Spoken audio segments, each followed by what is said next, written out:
Welcome to Council Connection. I'm Christina Rinderly, Mayor and Durango City Councilor. This program is designed to give you a snapshot of happenings at the most recent Durango City Council meeting. This time we look at the April 4th meeting.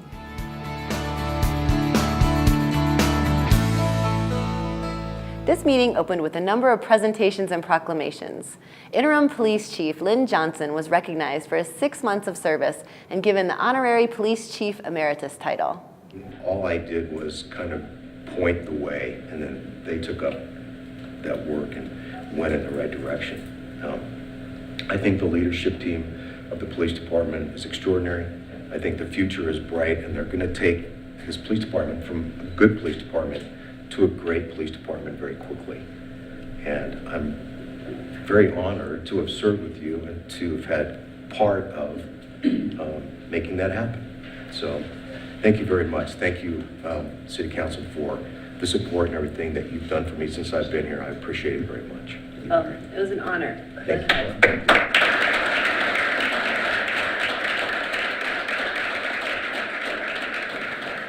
Durango's new police chief, Cameron Afzal, will be sworn in April 17th.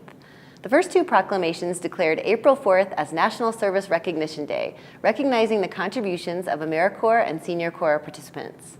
And the week of April 9th is National Public Safety Telecommunicators Week, recognizing public safety dispatchers of the Durango-La Plata County Emergency Communications Center.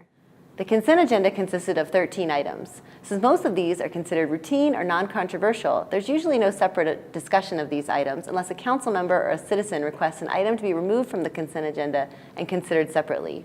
One item that was removed was the appointment of new Director of Aviation, Tony Vicari, who has served as interim director since last July. He began his career with the Durango-La Plata County Airport in March of 2014 and has filled the positions of Airport Operations Specialist and Airport Operations Manager. He was the Operations Officer for the Capital Region Airport Authority in Lansing, Michigan, prior to coming to Durango. He also worked as a customer service agent for ComAir Regional Elite in Grand Rapids, Michigan. He holds a bachelor's degree in Aviation Science and Administration from Western Michigan University's College of Aviation. I feel that Tony has the technical knowledge, management skills, and business development experience needed to successfully manage the airport department. Vicari's appointment was unanimously approved. The only public hearing on the agenda was a legislative hearing on the adoption of the 2017 Comprehensive Plan. Committees and working groups comprised of dozens of local residents and officials have been working on updating the plan in a series of 20 meetings and workshops since August. The city's consultant on the plan characterized it as a roadmap for future development and growth of our community. It provides guidance in a lot of different areas.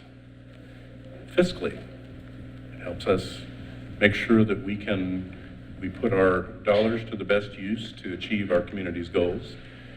It tends to our environment, it sets our environmental policy.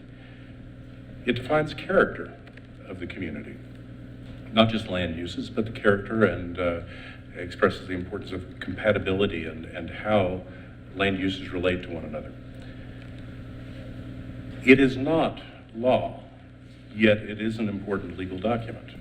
For the comp plan itself, by identifying problems and challenges and then proposing rational solutions to those challenges, provides the city with defense for many of the actions you will take to implement the plan. And then finally, it talks about what kinds of services we're going to provide. 5 members of the public spoke about the plan. Most of the comments concerned city water issues and zoning designations suggested in the plan for a parcel near Colorado Avenue and Florida Road. 2 ordinances subject to earlier public hearings were also introduced. One approved the zoning for the Arrowhead Ridge development on College Mesa. The other concerned updates to the city's code of conduct as it relates to our ethics. During the meeting, councilors mentioned several events that you might find interesting. Among these, spring cleanup is April 10th through May 5th.